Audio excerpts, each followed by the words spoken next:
Assalamu alaikum. Good morning. Subha bakhair. Good morning it is. What an end to the year. Yes, this is the last day of the year of course. और ऐसी ending हमें movies की भी चाहिए होती है, I guess साल की भी चाहिए होती है because इस वक्त पूरे मुल्क में बारिश भी हो रही है, बर्फबारी भी हो रही है और माशाल्लाह कराची भी बीच में पहल की है, बल्कि कराची ने तो पूरी रात बारिश हुई है और पूरे कराची में बारिश हुई, पूरे कराची में जी कराची के टूल अर्ज में बारिश हो रही है। मतलब सीवीयू से लेकर अगर बहरिया टाउन या ऑनवर्ड्स की बात करें तो हर जगह बारिश हुई है। That is the entire chunk. बादल बरसे हैं। फिर eight the same time Multan से हमें रिपोर्ट्स आ रही थी कि बादल बरस रहे हैं। फिर दीगर मैदानी इलाके और पहाड़ों से तो इत्तलात आ रही हैं कि अभी भी वहाँ बर्फबारी का सिलसिला जारी है। सो जहाँ बर्फबारी होती है वहाँ बर्फबारी हो रही है। अब्दुल्ला, मुझे खुशी ये है कि जहाँ ये मौसम पूरे मुल्क का हो रहा ना तो कराची की भी इन्वॉल्वमेंट हो जाता है ना यूजुअली। बिल्कुल, फिर लगता है कि मतलब हम साथ साथ हैं ना, वरना तो हमें बिल्कुल ही ये फीलिंग्स हो रही थी कि हमारी तो ना बारिश हुई ना सर्दी आई, कुछ भी नहीं हुआ। बट अब हम जरा इन्वॉल्व फील कर रहे हैं। साल का इख्तिताम है ना वो बेहतरीन यूनिटी और इत्तेहाद के मुजाहिरे के साथ हुआ है कि मुल्क में पहाड़ों से अब नॉर्थ से लेकर साउथ तक बादल बरस रहे हैं। बिल्कुल, मतलब this can be very said, it can be said and it's true as well. So these shots that you are watching on TV right now, this is Karachi.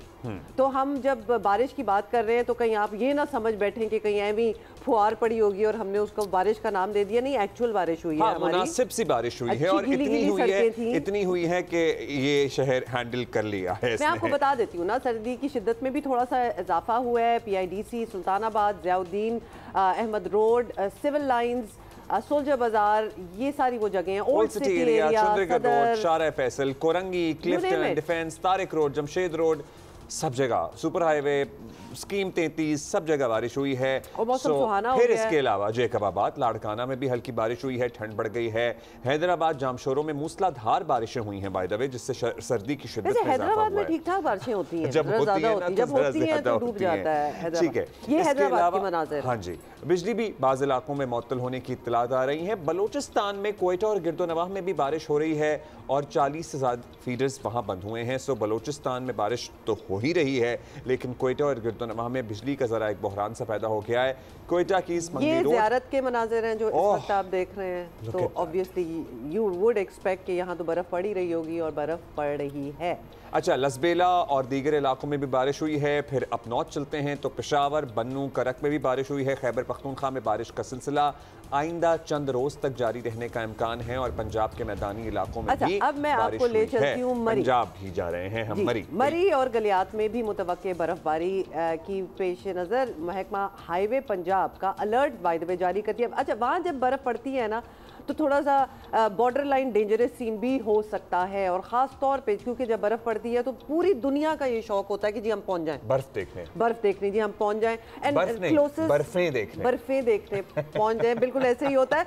और चूंकि क्लोजेस्ट इज़ मरी तो वो सारा रश जो होता है वो मरी में पहुंच जाता है। और फिर कुछ साल पहले कुछ डिज़ास्टर्स हमने होते हुए वहाँ देखे हैं। अब अल्हम्दुलिल्लाह there is a certain amount of cars that can go to Murree, और अदरवाइज उस वाक़े के बाद बहुत कंट्रोल किया गया सिचुएशन को। सूबाई वज़ीर हैं मलिक सुहेब अहमद भरत, इन्होंने महकमा हाईवे को मुकम्मल अलर्ट रहने की हिदायत करते हुए बर्फ़ हटाने के लिए मशीनरी फ़ाल रखने के अहकाम दिए हैं। शाहराहों पर नमक के बरवक्त छिड़काव को यकीनी बनाने के लिए भी इंस्ट्रक्शंस हैं। 29,000 सॉल्ट बैग्स सॉल्ट स्टोर में फराहम कर दिए गए हैं ऑलरेडी। मुख्तलिफ मकामात पर सॉल्ट कैंप्स कायम किए गए हैं ताकि लोग फंसें तो वहाँ से ले सकें। मरी में भी 2 मरकजी सॉल्ट कैंप्स कायम किए गए हैं। अच्छा, सॉल्ट बाहर भी यूरोप वगैरह में भी जाएं तो बिल्डिंग्स होती हैं जहाँ बर्फ़ पड़ी है, उनकी एंट्रेंस में एक बॉक्स में सॉल्ट रखी होती है, बिकॉज सॉल्ट डिजोल्व कर देती है बर्फ़ उसी वक्त। तो दैट इज़ गुड कि ये सारी चीज़ें जो है हो रही हैं। ओके, वापस आ जाएं Karachi. We can not get over the fact कि हमारे यहाँ बारिश हुई। आखिरी दिन था जी साल का और बारिश हो ही गई। तो ये मनाजिर दोबारा से हम आपको कराची की दिखा रहे हैं। येस, दैट इज़ ट्रू कि यहाँ जब बारिश होती है तो पानी ज़रा खड़ा हो जाता है, लेकिन उस लेवल की बारिश नहीं हुई कितना पानी खड़ा हो। हाँ, और पानी भी उस लेवल का खड़ा नहीं हुआ, लेकिन और जितना हुआ इट्स ओके, एटलीस्ट हमें नज़र तो आए ना कि बारिश हुई थी। It is pretty enjoyable. So it is a pleasant beautiful morning. और हमारे यहाँ सर्दी की बारिश का फिनोमेना लिटरली गुज़श्ता 2-3 बरसों से बिल्कुल ही ख़त्म हो गया था, लेकिन अब सर्दी में सर्दी के पीक पे बारिश हो रही है, सो वो अच्छा महसूस हो रहा है। और सर्दी के पीक पे अब्दुल्ला कितनी बीमारियां, मतलब गले ख़राब, ज़ुकाम, ये सारी चीज़ें। और जब भी हम अपने एक्सपर्ट से बातें करते थे, डॉक्टर से, तो वो कहते थे बस एक बारिश होनी चाहिए और फिर सारी ये जो घटा है, ये डस्ट है, ये सब कुछ बैठ जाएगा। अच्छा, अभी दिन का आगाज़ है, हम ज़रा बार बार इसे रीइंफोर्स भी करेंगे। आज है 31 दिसंबर। पता है भाई, रात में आपने अपने बच्चों पे और बच्चों ने बड़ों पे नज़र रखनी है। खुदा का वास्ता है, अपने एंटरटेनमेंट के लिए, अपने शुगल मेले के लिए आपने जितना एंजॉय करना है करें, लेकिन बगैर हवाई फायरिंग के करें। हवाई फायरिंग नहीं होनी चाहिए, इस बार नहीं होनी चाहिए बस, प्लीज बस, क्योंकि अब बहुत साल गुजर गए, हमें समझ आ गई है कि हम जरा एजुकेट हो जाएं इस मामले में। हमें क्यों लोगों की जिंदगियां खतरे में डालनी है? हमें क्यों किसी की जिंदगी तबाह करने का मोजिब बनना? ना सिर्फ ये अब्दुल्ला, अगर आप किसी को देख रहे हैं ना, आपके दोस्त, रिश्तेदार, अहबाब, कोई मोहल्लेदार करते हैं, तो आप उनको रोकें, क्योंकि आप इस बात को अगर समझ गए then you should not let anybody else do this as well. तो ये ऑलमोस्ट एक कैंपेन, एक मुहिम लेवल पे ही चला दे। मैं तो कहती हूँ रिपोर्ट करनी, if you know somebody is doing it around you. खुदा ना खास्ता कोई आफत आ गई, कोई नागहानी वाकया हो गया, आप अपने नए साल का आगाज इस तरह करना चाहेंगे कि आप इक़दाम कत्ल के मुकदमे भुगत रहे हो? अब इक़दाम कत्ल के मुकदमे बनेंगे। और देखिए, खुशी की चीज़ें और गुस्से और जंगों की चीज़ों में ज़रा डिवीजन कीजिए। मतलब ये बंदूकें आपको खुशी में उठाने की कोई ज़रूरत नहीं है। नए साल की अगर खुशी हो रही है तो ये चीज़ें, ये जो वेपन्स हैं, दे डोंट मैच। ये बात अब आप आतिशबाजी करें, आप अनार चलाएं, आप गाने चलाएं, आप डांस करें, आपने जो करना है, आप दुआ करें, आप नमाज, आपने जो करना है आप करें, लेकिन आपने बंदूक नहीं उठानी प्लीज़। ठीक है जी, हम आपको याद दिलाते रहेंगे। अभी अब हमारे पास और भी बहुत कुछ है, अभी हम आगे बढ़ेंगे और कुछ ज़रा सियासी मामलात की बात करेंगे। कल भी मुलाकात नहीं हो सकी और पाकिस्तान तहरीक इंसाफ के जो चेयरमैन है ना, बैरिस्टर गौहर, उनके बयान में मायूसी भी थी और उनके बयान में बहुत कुछ समझने और देखने के लिए भी था। उन्होंने कहा कि जो हो रहा है इसमें ज़ाहिर है जो उनके साथ हो रहा है वो तो है ही, लेकिन उसमें उनके अपने भी जिम्मेदार हैं। ये उन्होंने बड़ा इंपॉर्टेंट एक स्टेटमेंट जो है वो दी है। खैर, आपको बताते हैं, डिटेल बताते हैं कि वज़ीर आला खैबर पख्तूनख्वा सुहेल आफरीदी का दौरा लाहौर तो कब का ख़त्म हो चुका, लेकिन पंजाब हुकूमत के साथ तहरीक इंसाफ के लिए भी इस दौरे की यादें जो है ना वो अजाब बनी हुई हैं। दोनों जानिब से एक दूसरे को नीचा दिखाने की कोशिशें जारी हैं। वज़ीर आला खैबर पख्तूनख्वा की पंजाब असम्बली आमद पर हुल्लड़बाजी की तहकीकाती कमेटी की रिपोर्ट सामने आ गई है। रिपोर्ट में हुल्लड़बाजी में मुलव्वस अफराद के खिलाफ कानूनी कार्रवाई और मज़ीद जो है वो इन्वेस्टिगेशन के लिए कानून नाफिज करने वाले इदारों से मदद लेने का कहा गया है। लगता यह है कि पंजाब हुकूमत भी इस इशू को जिंदा रखने पर तुली हुई है। चले गए हैं, आप भी जाने दे। खैर एनीवे, उधर स्पीकर खैबर पख्तूनख्वा असेंबली ने, अब्दुल्ला बताएं, पंजाब असेंबली के स्पीकर को एक और शिकायतनामा भेज दिया है। सो स्पीकर टू स्पीकर भी शिकायतें आ रही हैं, जा रही हैं, जिसमें सुहेल आफरीदी और दीगर रहनुमाओं के साथ गैर शाइस्ता और नामुनासिब रवैया इख्तियार करने वालों, शाइस्ता मतलब बस नामुनासिब, आप समझ लीजिए। अच्छा, चलो ठीक है, ओके। एक शाइस्तगी का मुजाहिरा वो कहते हैं नहीं किया गया। हाँ। इनके खिलाफ ये जो जिन्होंने किया वो कहते हैं जी इनके खिलाफ कार्रवाई की जाए, उनका मुतालबा सामने आ गया है। इन हालात में सियासी माहौल ज़ाहिर मज़ीद कशीदा ही होता है। तहरीक इंसाफ के वो लोग जो उम्मीद कर रहे थे कि मुज़ाकरात से शायद कोई हल निकलेगा, इनकी मायूसी और बेबसी का लेवल भी अब पीक को छूने लगा है। और वैसे एक्सपेक्ट कर रहे थे कि मुज़ाकरात से कोई हल निकलेगा, शायद कहीं एक उम्मीद तो होती है ना, अगर कहीं प्रोसेस शुरू हो रहा होता है, प्रोसेस बिना उम्मीद के तो शुरू नहीं किया जाता। बानी पीटीआई से मुलाकातों पर पाबंदी के जिम्मेदार भी अपने ही लोगों को अब करार दिया जा रहा है। चेयरमैन पीटीआई बैरिस्टर गौहर ने ये एग्जैक्टली कह दिया। उन्होंने कहा इमरान खान से मुलाकातों की भीख मांगते हैं मगर कोई नहीं सुनता। ये इंकशाफ भी किया कि सुहेल आफरीदी के दौरा लाहौर में पार्टी की मुशावरत शामिल नहीं थी। सुने जरा, आज मुलाकात की जो भीख हम मांग रहे हैं, दूसरों के साथ साथ इसमें अपनों का भी हाथ।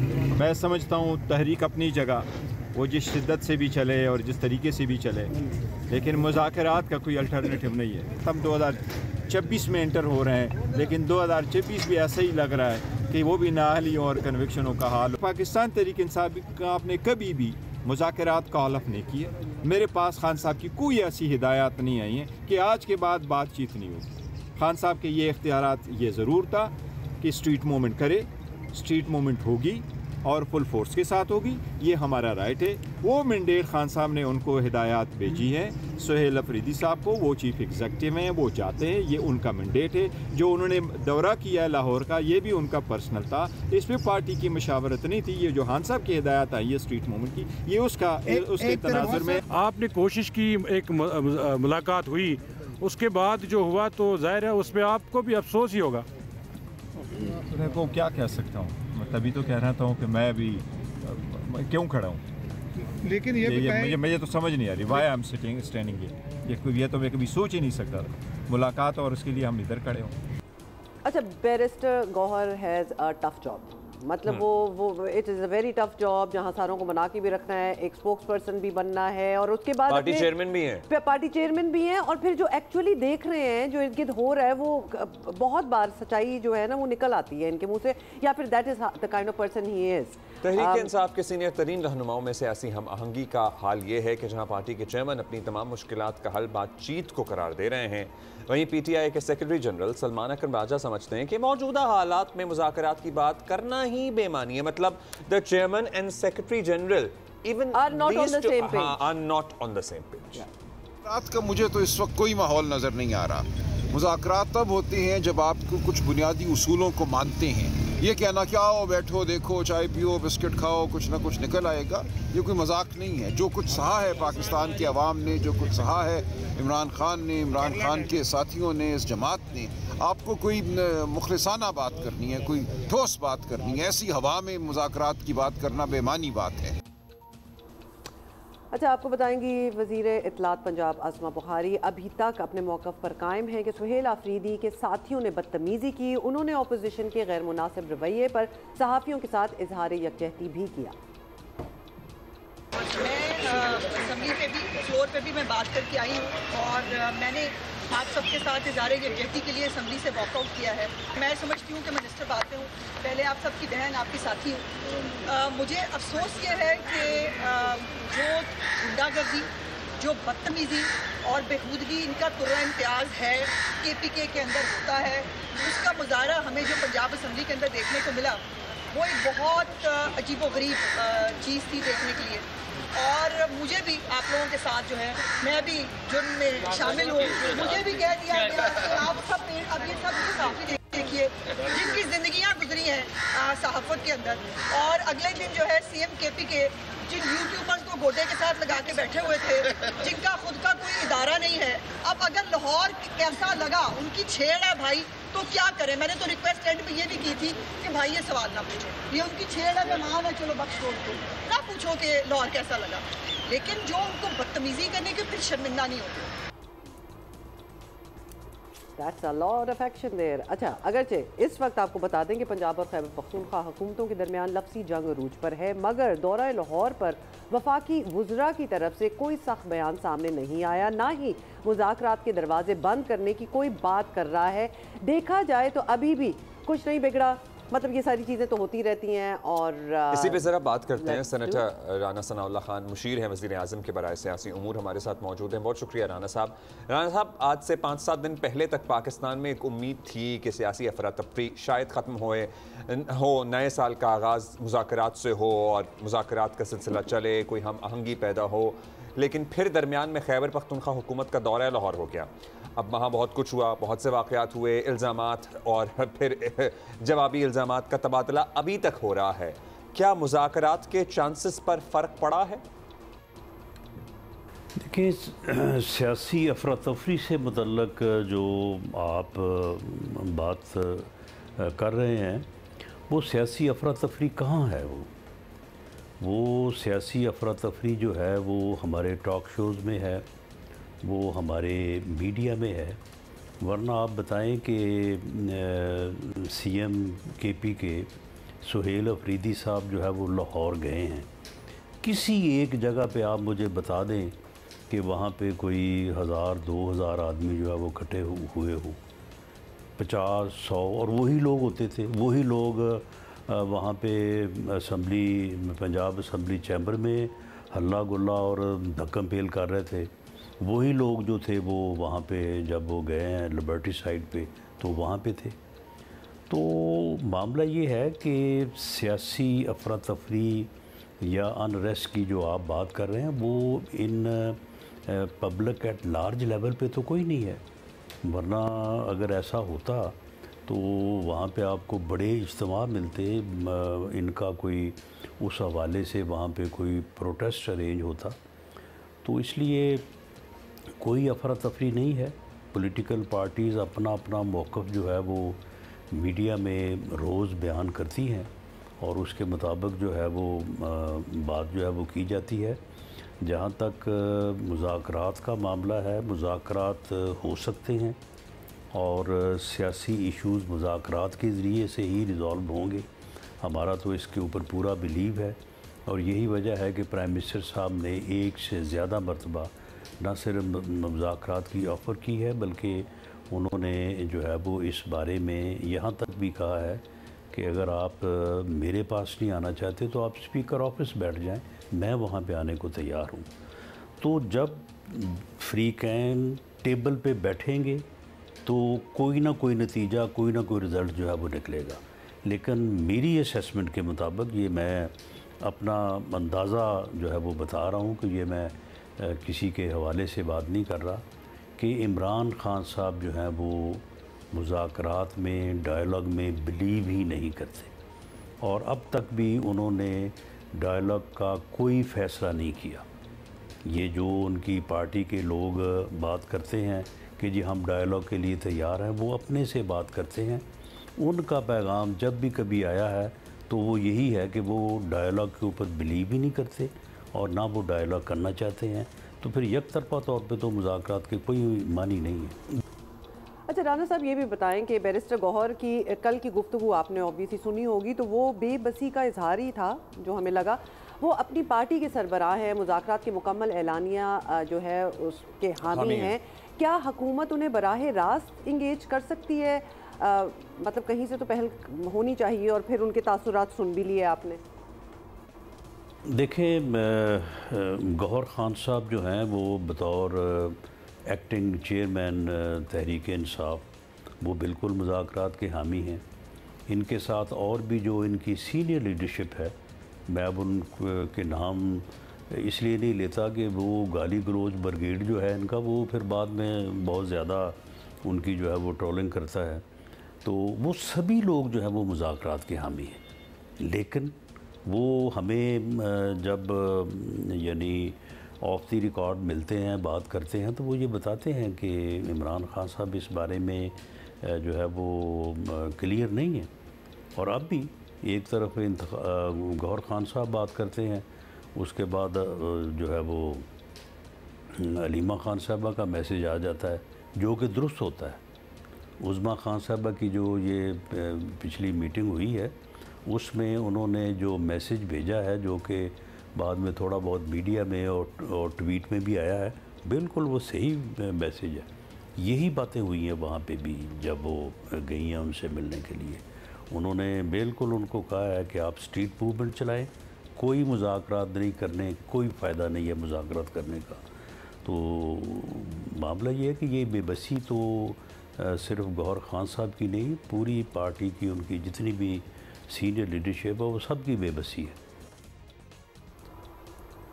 बैरिस्टर साहब, अब कोशिश तो सबकी यही होनी चाहिए ना कि मुज़ाकरात हों, लेकिन अगर ऐसा नहीं होता तो तहरीक इंसाफ भी अपनी स्ट्रीट मूवमेंट जारी रखती है, जो कि इरादा रख रहे हैं वो। अब आप ये कह रहे हैं कि जी बंदे नहीं जमा हुए लाहौर में भी उनके लिए, लेकिन फिर भी there is always a chance, Khyber Pakhtunkhwa से वो मजमा ले ही आते हैं, हालात ख़राब हो सकते हैं। क्या इस सूरत में आपको कोई खदशा है कि हाँ जी सियासी अदम इस्तेहकाम आएगा, या वो जो गवर्नर राज वाली ऑप्शन थी वो हमने सुनी थी आवाज़ें, अभी कुछ दिन से नहीं सुन रहे हैं, वो ऑप्शन अभी तक ऑप्शन है?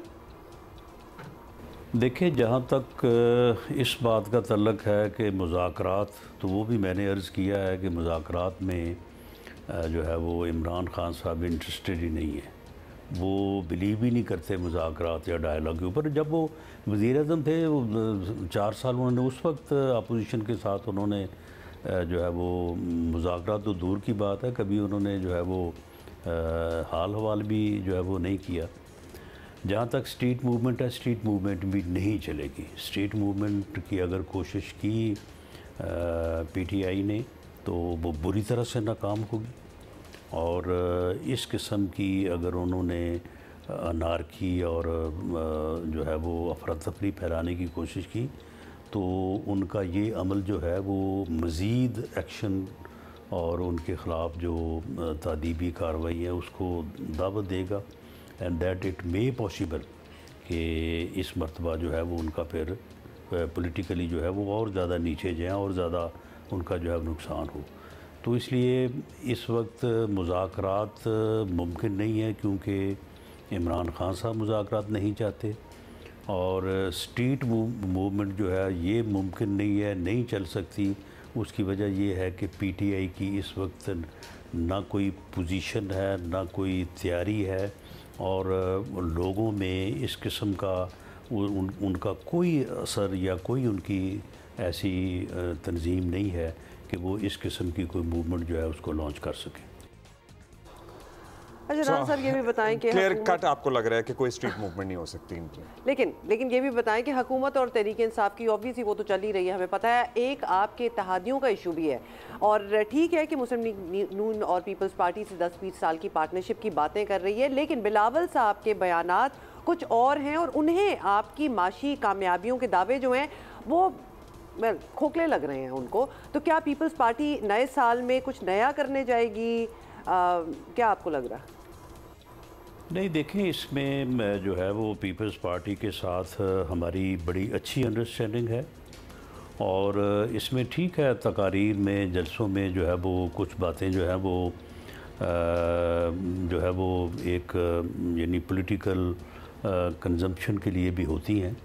तो पीपल्स पार्टी जो है वो थोड़ा एनएफसी के बारे में और जो सोर्सेज की जो तकसीम है इन बिटवीन फेडरल गवर्नमेंट और प्रोविंसेस, उसमें उनका एक अपना नुक्ता नज़र है। हम उनके नुक्ता नज़र का एहतराम करते हैं, लेकिन जो इकॉनमी का इशू है वो बहरहाल है, और उसको इस साल रिज़ॉल्व करना भी ज़रूरी है ताकि IMF से जो है वो जान छुड़ाई जा सके।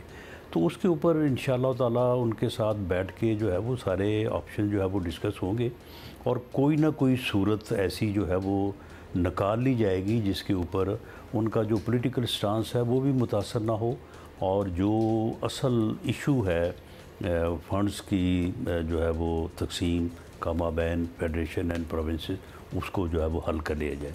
तो इसलिए पीपल्स पार्टी के साथ हमारे जो भी मामलात हैं हुकूमत के या इस NFC या 18वीं तरमीम से मुतल्लक, तो वो कोई ऐसे नहीं है कि उनके ऊपर कोई डेडलॉक हो। उनके साथ हम बैठ के इन चीज़ों को रिजॉल्व करेंगे। बहुत शुक्रिया राना साहब, हमेशा कैंडिड कॉन्वर्सेशन होती है whenever you are on the show. Thank you for your time. अभी एक ब्रेक ले लें। Last day of the year पे लोग बिजी भी होते हैं ना, so special thank you. Okay जी, और ब्रेक लेते हैं, वापस आ ब्रेक ले रहे हैं। Good morning.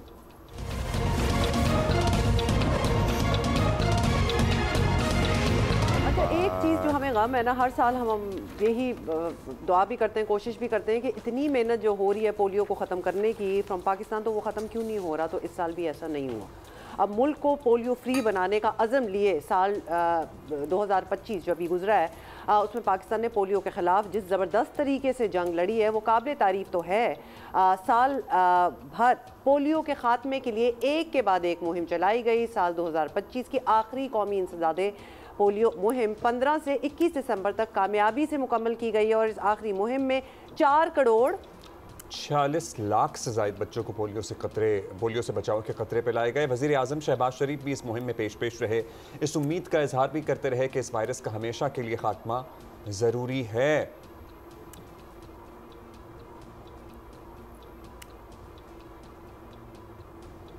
अच्छा, नेशनल EOC ने मुहिम की कामयाबी पर ख़ास पोलियो वर्कर्स की खिदमात को खिराज तहसीन पेश किया है, जिन्होंने हर किस्म की मौसमी सख्तियों और दीगर सिक्योरिटी चैलेंजेस के बावजूद अपने फ़राइज़ पूरी मेहनत और लगन से सर अंजाम दिए हैं। पोलियो मुहिम की कामयाबी पर वालिदैन, इंतज़ामिया, कानून नाफिज करने वाले इदारों का भी शुक्रिया अदा किया गया है। अगरचे मुल्क से पोलियो का मुकम्मल खात्मा नहीं हो सका, मगर ये ज़रूर हुआ है कि 2024 में बहुत बुरी जहां सूरत हाल थी, 74 पोलियो केसेस सामने आए थे, मगर लगातार 2025 में कोशिशों के बाद केसेस 30 तक महदूद हो गए हैं। तो 50% कमी हुई। अगर इस रफ्तार को बरकरार रखा गया तो इंशाल्लाह जल्द ही पाकिस्तान का शुमार जो है वो भी पोलियो फ्री मुल्कों में होने लगेगा। हम अपने ही शो में देख लें कि लिटरली हर चंद महीनों के बाद बहुत ही फ्रीक्वेंटली मुहिम शुरू होती थी, और आपको पता है जब भी मुहिम शुरू होती है we have to include that in our show, और हम मेहमान भी बुलाते हैं और इस पे बात भी करते हैं। लेकिन पहले हम अगर दिखा दें आपको कि वज़ीर आज़म का क्या कहना था इस पे। Let's watch that and then we'll talk to our guest. हमने पोलियो की मुहिम का आगाज़ किया है। मैं समझता हूँ कि हमारी ये मुहिम इंशाअल्लाह बड़ी काबिल टीम की निगरानी में लॉन्च हो रही है और मुझे पूरी उम्मीद है कि वफाकी हुकूमत सूबों के साथ मिलकर पोलियो का जो एक दाग है पाकिस्तान के माथे पर, ये हमेशा के लिए ख़त्म हो जाएगा। ये बीमारी पाकिस्तान की सरहदों से हमेशा के लिए चली जाएगी और दोबारा कभी वापस नहीं लौटेगी। डॉक्टर इसरारुल हक स्पोक्सपर्सन हैं और नेशनल इमरजेंसी ऑपरेशन सेंटर। बहुत शुक्रिया डॉक्टर साहब, आपने हमें ज्वाइन किया। डॉक्टर साहब, आपको क्या लगता है ये 2025 ख़त्म हो रहा है और हमने अभी जिक्र भी किया कि बहुत ऐसे जो है मुहिम स्टार्ट हुए पोलियो को ख़त्म करने के, रेडिकेट करने के लिए। You think you been successful, at least the numbers have come down अगर हम पिछले कुछ सालों से कंपेयर करें? बिस्मिल्लाहिर्रहमानिर्रहीम, thank you so very much for calling us to this show जी। सबसे पहले तो देखें पोलियो की कामयाबी का अंदाज़ा तो 0 पोलियो केसेस से होगा। सो ये तो हमें डेफिनेटली एक हमारा बेंचमार्क ही इतना टफ है कि अगर एक केस भी आए तो वो we are not there yet. But saying so, जैसे आपने कंपैरेटिव एनालिसिस बड़ी अच्छे तरीके से प्रेजेंट की, 74 केसेस 2024 में and till date we have 30 cases, जिसमें से अच्छी न्यूज़ ये है कि सितंबर से ऑनवर्ड्स हमारे पास अभी तक केस नहीं आया। सो आप ये कह सकते हैं कि सितंबर टिल नाउ हमारे पास जो है ना कोई नया पोलियो का केस नहीं आया। Balochistan has been negative for any polio case for almost a year. Punjab has been negative for almost a year. लेकिन जहाँ ये हमने ये देख लें कि आगे की तरफ कदम बढ़ाए हैं, उधर हमें थोड़ा सा सेटबैक भी मिला है कि अभी भी हमारे पास जो बड़े शहर हैं, कराची हो गया, लाहौर हो गया, पेशावर खैबर हो गया, साउथ खैबर पख्तूनख्वा है, उसमें अभी भी वायरस की सर्कुलेशन जो है माहौलियाती नमूनों से मिल रही है। So it's sort of a mix feeling of at least moving forward कि हम आगे तो पहुंच गए हैं। जिस तरह आपने कहा ऑलमोस्ट हाफ से भी ज़्यादा केसेस कम किए, लेकिन एट द सेम टाइम अभी we are not out of the बड़े शहरों के सैंपल्स में अभी वायरस मौजूद है। डॉक्टर स्टार, हम सर्कली आपसे जानना चाहते हैं, अगर हम जाहिर है हम चाहते हैं ख़त्म हो, और माजी में हमने देखा एक स्टेज पे हम ख़त्म होने के बहुत करीब भी पहुंच गए थे। अगर बलूचिस्तान नेगेटिव है 1 साल से, पंजाब नेगेटिव है, तो जाहिर है फिर सिंध और खैबर पख्तूनख्वा रह गए हैं। और What has worked in these 2 provinces जो कि हमें कंटिन्यू करना है, और हम हम अपनी आंखों से ऑब्जर्व कर रहे हैं, देख रहे हैं, एक्सपीरियंस है, इतनी रिगरस कैंपेन्स हो रही हैं और हर थोड़े अरसे बाद हो रही हैं। मतलब this is more frequent than there have been campaigns in past. And your analysis on why it worked in some places and why it did not work in some? देखें, एज ए सेड अभी तो हमारी जंग जारी है ना, माहौलियाती नमूनों में सैंपल पॉजिटिव है, तो अगर वो बलूचिस्तान में भी वो सैंपल्स पॉजिटिव हैं, केस नहीं है हमारे पास बलूचिस्तान में, तो बलूचिस्तान इज स्टिल वल्नरेबल। इसी तरह पंजाब में भी हमारे पास साल से केस नहीं है, लेकिन वहाँ पे माहौलियाती नमूने पॉजिटिव हैं, तो वल्नरेबिलिटी है। इट्स नॉट के वी आर मतलब पंजाब और बलूचिस्तान को बिल्कुल हमने पोलियो फ्री कर दिए। जो एक्सपीरियंसेस हैं हमारे वो ये हैं कि जिस तरह आपने कहा कि हमने 5 कैंपेन्स की हैं, पाँच कैंपेन किए हैं, और इसकी एक सब सक्सेसफुल रीज़न जो है वो अक्रॉस द बॉर्डर सिंक्रनाइजेशन है। अफ़गानिस्तान के साथ जो हमने सिंक्रनाइज्ड कैंपेन्स किए हैं, अगर आप ये देखें तो बलूचिस्तान एक सरहदी इलाका है, इसी तरह खैबर पख्तूनख्वा भी सरहदी इलाका है अफ़गानिस्तान के साथ। तो इन इलाकों में सिंक्रनाइज्ड कैंपेन ने हमें मदद की, नंबर 1। नंबर 2, हम जो स्टिल मिस बच्चे हैं जो हमसे मिस हो रहे थे, उसमें कमी आई है अच्छी खातिर ख्वाह। साउथ खैबर पख्तूनख्वा में जहाँ पे हमारे पास 2 से 2.5 लाख बच्चे तक हमारा एक्सेस नहीं थी, वो कम होके अब 1,20,25 हज़ार पे आ गए।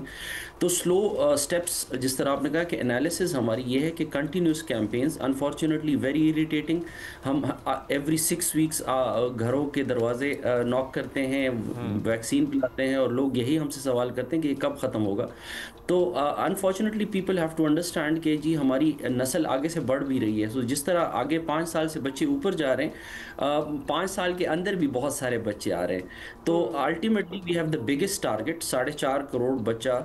मेरे ख्याल में बहुत सारे ममालिक का टारगेट, पूरे पॉपुलेशन का साइज़ ही 4.5 करोड़ नहीं है, तो हमारे पास एक ह्यूमंगस टारगेट है, और बहुत ज़्यादा ट्रांजिशनल सिटीज़ हैं हमारे पास। एक सवाल वालिदैन पूछते हैं कि हर 6 महीने, हर 6 हफ्ते बाद, महीने बाद भी नहीं, हर 6 हफ्ते बाद जब आते हैं ना लोग पोलियो वर्कर्स या स्कूलों में कैंपेन्स होती हैं तो वालिदैन जो हैं थोड़े कंसर्न्ड भी होते हैं कि is it okay, and we know that it is okay, but आप एक दफा रीइटरेट कर दें। I mean there is a term called overdose also. जब एक दफ़ा हमने एक डोज लगवा ली उसके 6 हफ्ते बाद हम क्यों बच्चों वालिदैन को obviously they are going to be very careful for their children. तो आप अभी बता दें कि इट्स ऑलराइट अगर 2-3 बार दोबारा ही कतरे पिला दिए जाएं तो? This is as a doctor now, not as a spokesperson from National UC, but as a doctor, as a vaccine specialist. This is the safest vaccine the world has ever seen. ठीक है जी। So there is no doubt कि there is no such thing as overdose in it. हमारे पास eradication की strategy यही है कि हमने 5 ईयर्स तक हर जो है ना हर दफ़ा पोलियो कैंपेन में बच्चों को वैक्सीन पिलानी ही पिलानी है। That's essential for eradication. So इसमें वालिदैन को बिल्कुल नहीं घबराना चाहिए और हर कैंपेन में डेफिनेटली भरपूर हिस्सा लेना चाहिए जी। अच्छा डॉक्टर इसरार ये भी बताइएगा, the fact that we are one of the only countries in the world जहां अभी तक पोलियो है, reason, the only reason that comes to our mind is refusals. जब पेरेंट्स रिफ्यूज़ कर देते हैं बच्चों को कतरे लगवाने से, अदरवाइज़ तो कोई और रीज़न हो नहीं सकता, जैसे कि कोई एक्सपायर्ड मेडिसिन हो या कुछ और हो, whatever, it is only refusal कि जब खुद मना करेंगे। का इशू भी है क्या? बाज़ लोगों तक हम पहुंच नहीं पाते। हर कोने में पहुंच रहे हैं क्या आपके workers in Pakistan? Refusal is one of the reason, it's not the only reason. Complex environment है, आपको पता है कि पाकिस्तान जो है it's a very diverse community. हमारे पास 5 डिफरेंट कल्चर्स हैं, 5 डिफरेंट एरियाज़ हैं। कहीं पे हमारी टीमें जो है ना मेल टीम्स हैं जो घरों के अंदर नहीं पहुंच पा रही, कहीं पे हमारे पास एक्सेस के इश्यूज़ हैं। जिस तरह मैंने आपको कहा कि साउथ खैबर पख्तूनख्वा जो 7 अजला हैं उसमें से 1.5 लाख बच्चों के हम नहीं पहुँच पा रहे पिछले साल 1.5 साल से because of the security concerns. फिर जिस तरह आपने कहा रिफ्यूज़ल्स के इशू में, फिर बहुत मैसिव पॉपुलेशन शिफ्ट है। हमारे पास रेगुलरली पॉपुलेशन मूव करती है, तो दरमियान कैंपेन के दरमियान में वो मिस हो जाती है। फिर हमारे पास स्टिल मिस बच्चे हो जाते हैं, ऐसे बच्चे हो जाते हैं जो एक जगह से दूसरी जगह मूव करते हुए एक टीम के पास नहीं ठहरते, लाइक फॉर एग्जाम्पल रास्ते में होते हैं, तो वो हमारी ट्रांजिट टीम उनको कवर करने की कोशिश करती है, लेकिन फिर भी वो हमसे मिस हो जाते हैं। तो ऑन एन एवरेज 5 से 6 लाख बच्चा हम हर कैंपेन में मिस कर जाते हैं।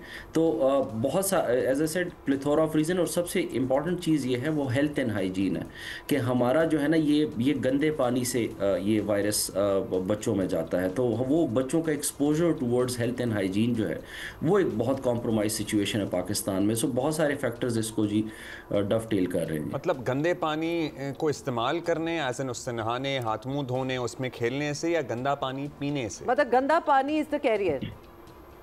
एग्जैक्टली, इन्वायरमेंटल सैंपल इसीलिए माहौलियाती नमूनिया हम कहते हैं ना, नमूने कहते हैं। तो ये हम सीवेज लाइन से लेते हैं। तो सीवेज में जब तक ये वायरस मौजूद होता है और ह्यूमन इंटरेक्शन इससे होती रहती है, ख्वाह वो पीने के लिहाज से होते हैं, हाथ धोने के लिहाज से होते हैं, क्लियर पानी में ये सर्वाइव नहीं करता।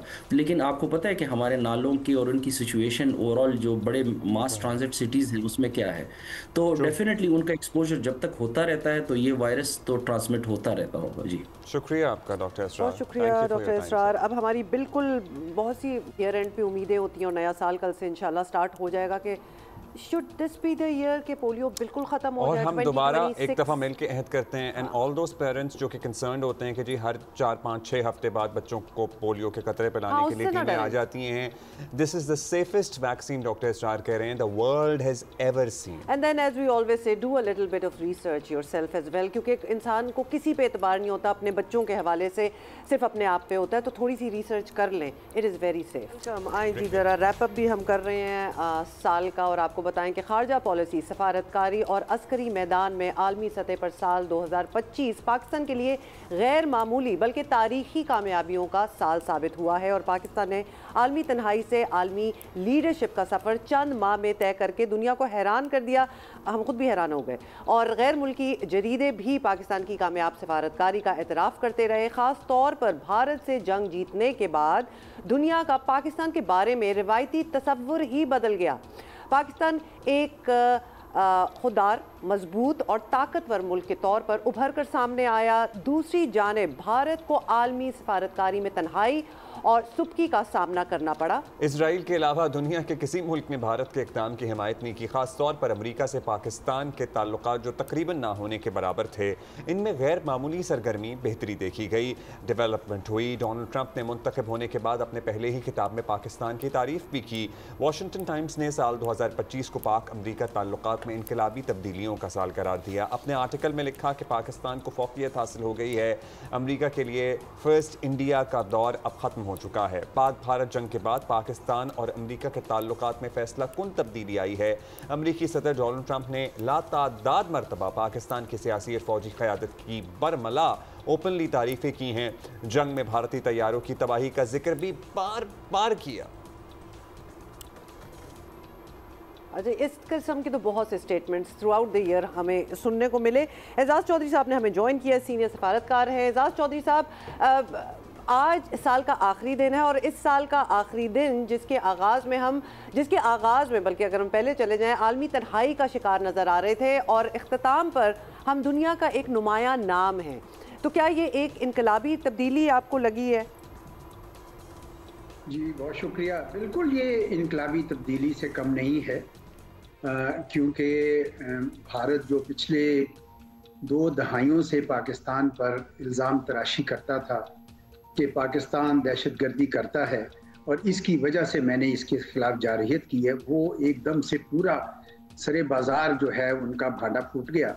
क्योंकि पाकिस्तान दहशतगर्दी नहीं करता था, उल्टा भारत पाकिस्तान में दहशतगर्दी कर रहा है, प्रॉक्सीज के ज़रिए भी, यानी BLA और TTP के ज़रिए भी, और टारगेट असैसिनेशंस के ज़रिए भी।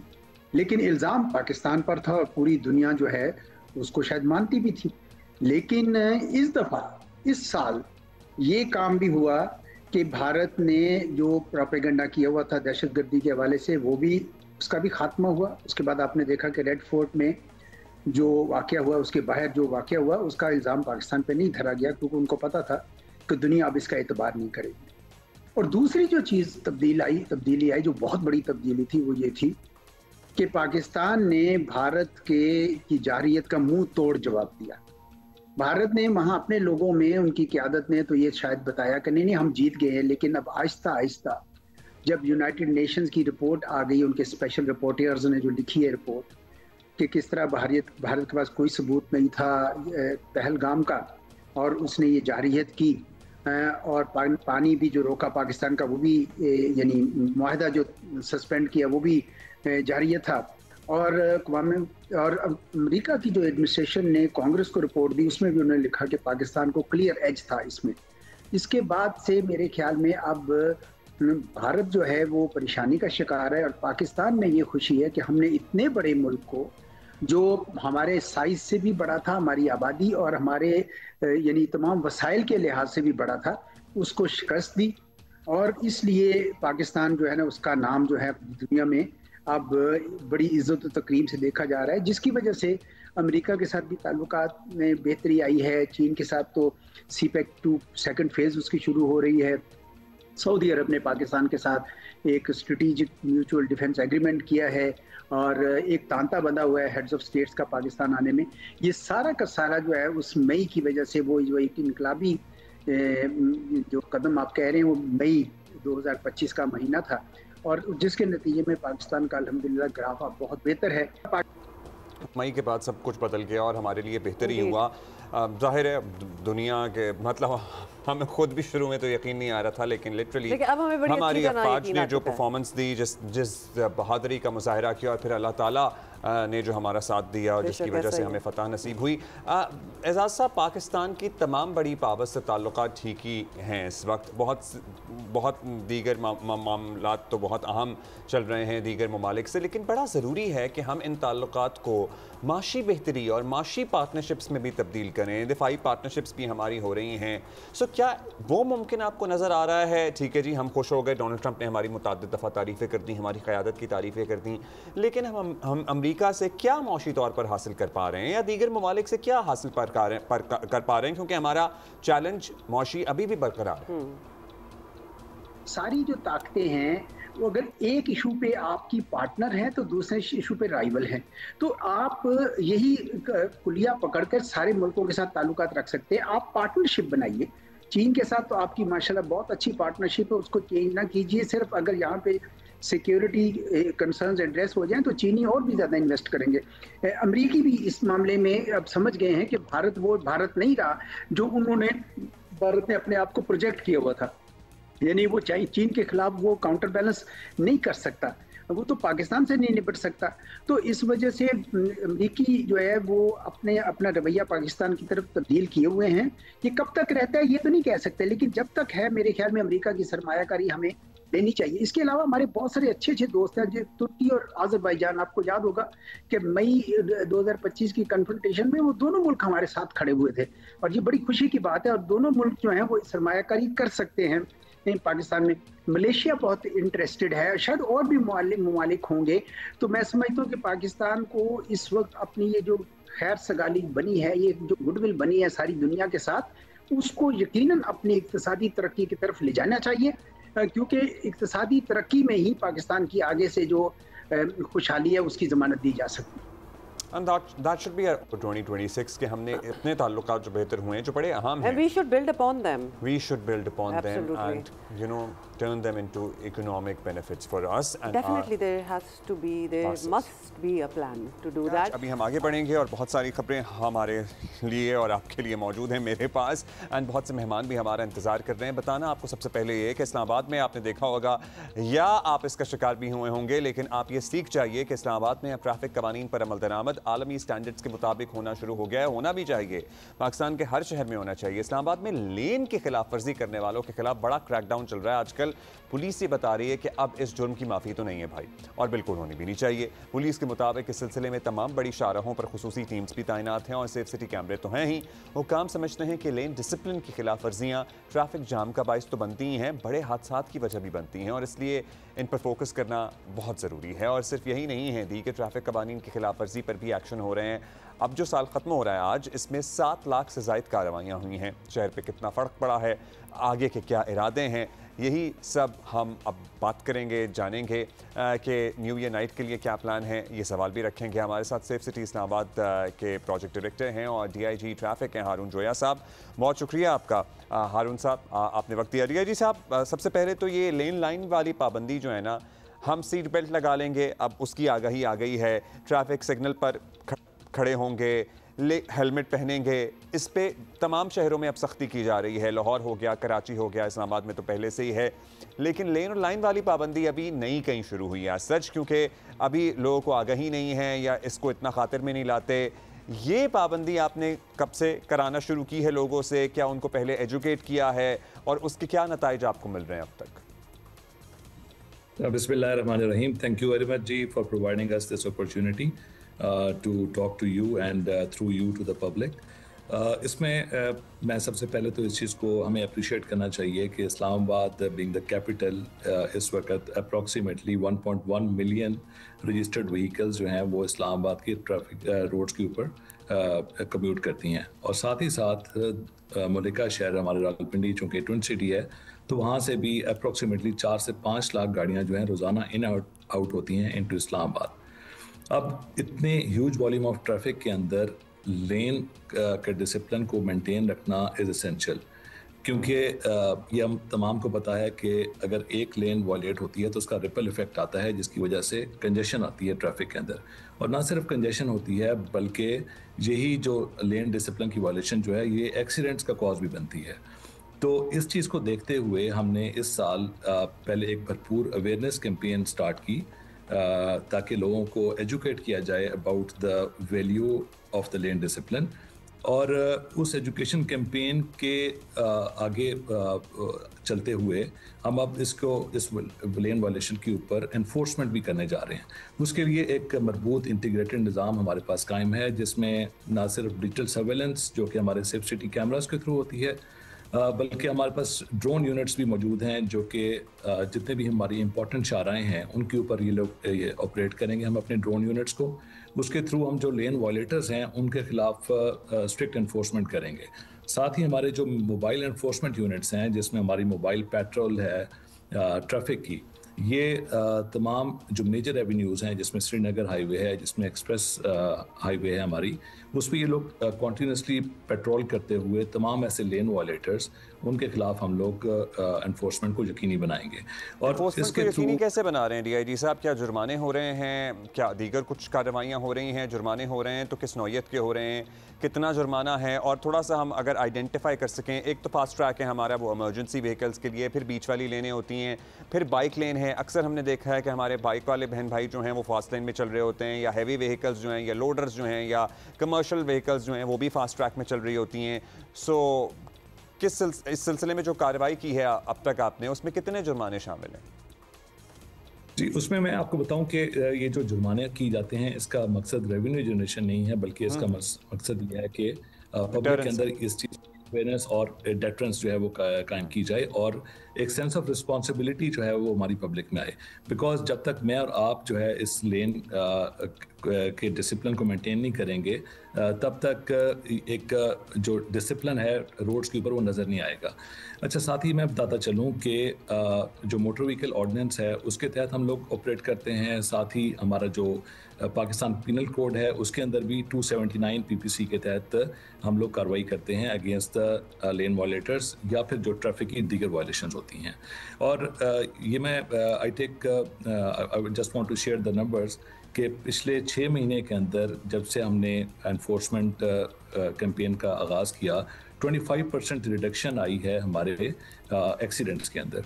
और इसमें just to add on to this, जैसे आपने बताया कि हमारी जो राइट मोस्ट लेन्स होती हैं those are for high speed vehicles. तो जो हमारी अवेयरनेस कैंपेन है उसमें हम ये चीज़ बताते हैं अपने कम्यूटर्स को कि जो लेफ्ट मोस्ट लेन्स हैं they are for the slow vehicles, जिसमें हमारे मोटर बाइक्स भी शामिल हैं। तो इसको हम एनफोर्स अपने बाकी जो हमारे यहाँ पे इदारे हैं, जिसमें कैपिटल डेवलपमेंट अथॉरिटी है, उनके साथ मिल के हम स्पेसिफिक लेन्स जो है वो डेडिकेट कर रहे हैं for the slow moving vehicles, जिसमें मोटरसाइकिल्स भी शामिल हैं। और ऐसी इन लेन्स को हम डिफरेंट कलर में पेंट करने जा रहे हैं। तो ये एक तरीका है जिससे जो कम्यूटर्स हैं उनको बड़ा इजीली दे वुड आइडेंटिफाई कि स्लो मूविंग व्हीकल्स के लिए कौन सी लेन्स मौजूद है।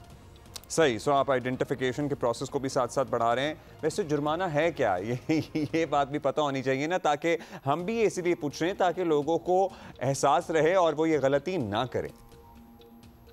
जी, we start with the warnings and then जो हमारा मोटर व्हीकल ऑर्डिनेंस है उसके तहत हम जो है 2000 रुपये तक का जुर्माना करते हैं। लेकिन अगेन मैंने आपको बताया कि जुर्माने के साथ साथ अब हम पॉइंट सिस्टम की तरफ भी जा रहे हैं, कि अगर एक शख्स जो है वो मल्टीपल वायलेशंस करेगा तो हम उसके लाइसेंस की सस्पेंशन की तरफ भी जाएंगे। सो जुर्माना एक हद तक है, उसके बाद फिर हम सस्पेंशन को भी एनफोर्स करेंगे उनके licence. Now that is interesting. जब से आपने जुर्माने शुरू किए हैं और लोगों को बताना शुरू किया है, लेन और लाइन की पाबंदी दीगर कवानीन के साथ साथ, इसमें कोई बेहतरी आई है? Do you see now people और does your team see now people following these lanes? जी बिल्कुल, जैसे मैंने आपको बताया कि हम लोग कॉन्टीन्यूस मॉनिटरिंग करते हैं through our safe city cameras. तो उसमें हमें नज़र आया कि लेन डिसिप्लिन जो है उसका इंडेक्स में approximately 35 to 36% improvement I with in this last 1 month। तो अब हम देख रहे हैं कि इंशाल्लाह 2026 के अंदर, जैसे कि आज हम इंशाल्लाह कल नए साल के अंदर दाखिल होंगे, तो इसमें मज़ीद बेहतरी आएगी। और हमारा जो टारगेट है कि इसको हम 100% एनफोर्स करें और 100%। चलिए, हमारे थ्रू अगर किसी को नहीं भी पता था तो उसे पता लग गया हो कि इस्लामाबाद में अगर आप गाड़ी चला रहे हैं तो आपने जो बेसिक चीज़ें हैं, जिसमें सीट बेल्ट पहनना तो है ही, हेलमेट लगाना है, फिर ट्रैफिक सिग्नल पे रुकना है, इसके अलावा आपको लेन और लाइन की पाबंदी भी करनी पड़ेगी। लेन की प्राइमरीली पाबंदी करनी पड़ेगी।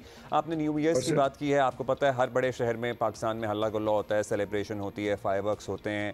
हम अभी कराची में बात कर रहे थे, दीगर शहरों की बात कर रहे थे, और लोगों को कह रहे थे कि खुदा का वास्ता है प्लीज़ अब बस कर दें ये हवाई फायरिंग वाला सिलसिला, इसकी कोई माफ़ी ना होनी चाहिए ना है। कराची ने तो बहुत सख्त एक्शन लेने का फ़ैसला कर लिया है, इक़दाम कत्ल के मुकदमे दर्ज होंगे, एडिशनल आईजी ने बताया। आपके इस्लामाबाद में क्या इरादे हैं इस सेलिब्रेशन को हैंडल करने के लिए? क्योंकि ज़ाहिर है हम चाहते हैं कि लोग निकलें, सेलिब्रेट करें, उनका हक है, लेकिन एट द सेम टाइम किसी की जान भी खतरे में ना पड़े। जी बिल्कुल, सेलिब्रेशन डेफिनेटली हर एक का राइट है, बट हमें ये चीज़ भी सामने रखनी चाहिए कि जब हम रोड्स के ऊपर होते हैं तो road is a public place और पब्लिक स्पेस है, तो इसमें हमें दूसरों के राइट्स को भी का भी ख्याल करना है। ना सिर्फ ये कि दूसरों के राइट्स का ख्याल करें बल्कि दूसरों की जान और माल की हिफाजत भी हमारा एक हैसियत रिस्पॉन्सिबल सिटीजन की हमारी रिस्पॉन्सिबिलिटी है। इस्लामाबाद पुलिस ने, जैसा कि आपने बताया, बाकी तमाम पूरे मुल्क की तरह इस्लामाबाद पुलिस ने भी एक पूरा मजबूत प्लान इसके लिए तरतीब दिया है, जो और हमारी डिप्लॉयमेंट जो हैं वो अभी से इन प्लेस हैं, जो कि अगले 24 आवर्स इन प्लेस रहेंगी, जहाँ पे किसी किस्म की वॉलेशन जो कि अगर रोड्स पे नज़र आती है या कहीं हवाई फायरिंग, तो बिल्कुल इस पर ज़ीरो टॉलरेंस है गवर्नमेंट की। और इस्लामाबाद पुलिस इंशाल्लाह इंश्योर करेगी कि इसको हम एनफोर्स करें, इस ज़ीरो टॉलरेंस पॉलिसी को।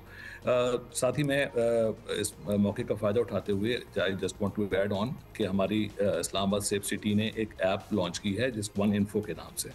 इस वन इन्फो ऐप के थ्रू कोई भी सिटीज़न अपने मोबाइल कैमरा को यूज़ कर सकता है as and can become part of the safe city network. इसके ऊपर आप कोई भी वीडियो जहाँ पे आपको कोई भी किसी किस्म की वायलेशन कानून की नज़र आती है, आप इमीडिएटली उस ऐप के थ्रू हमें वो पास ऑन करें वो video, and we will immediately respond to that video.